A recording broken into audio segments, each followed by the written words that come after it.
Well, REIT has been a leading, consistent, and very clear voice in Washington representing the entire REIT community on a broad range of really critical issues. Promoting standards of governance, reporting, accountability of management in an industry that, has gone from having very little in that regard to being really one of the most important examples of corporate governance in all of corporate America.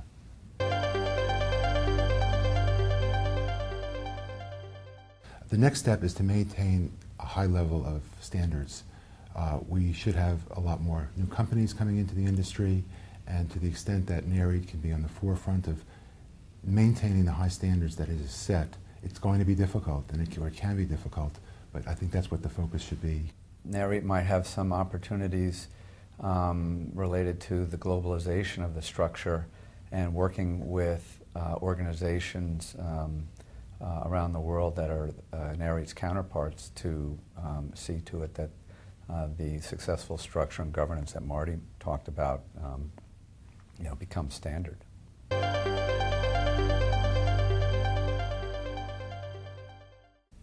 They've definitely improved the efficiency of markets. Market pricing is now real-time through REITs, and that has helped lending standards. It has helped accessing capital, both public and private. And it's for that reason that we've not really had a commercial real estate crisis of the proportions that many thought we were going to have.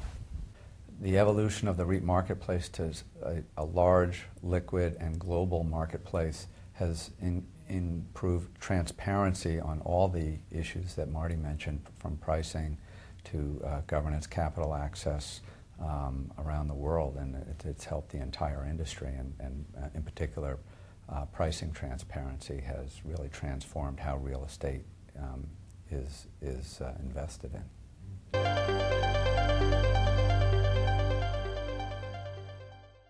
The Kimco IPO really marked the beginning of the modern REIT era, in which we saw the evolution of all the great trends that Marty had just mentioned. The ability of the REIT market to recover as quickly as it did from a financial crisis, and to then emerge as perhaps stronger than ever, and being a more important part of the whole real estate finance system. When we look back 5 or 10 years from now, I think we'll look at that as a major milestone.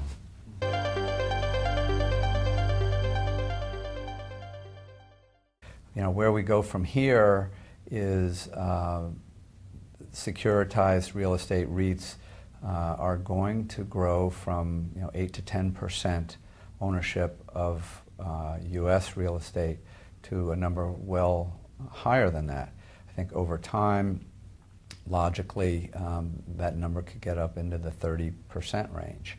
And I think as part of that transformation, you'll see a ever increasing proportion of core property being owned in the REIT structure in the public markets, with the higher risk strategies such as development, et cetera, staying private. We are seeing a great number of very large investors around the world looking at the REIT market on a global basis as a way to place capital and to participate.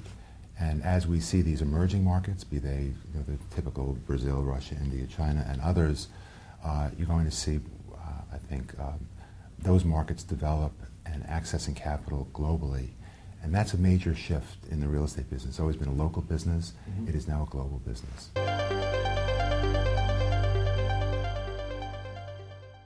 Bob and I are investment people first and foremost, and we saw what we thought was a spectacular investment opportunity.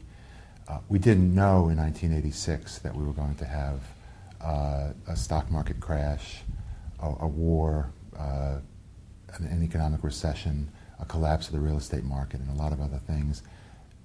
But our belief that owning real estate in liquid form and with professional management of public companies was simply a better way to make that investment. That's what we saw. It took a lot of perseverance and a lot of convincing and a lot of missionary work. But in the end, it has paid off well for our company, our employees, our shareholders, and the industry as a whole.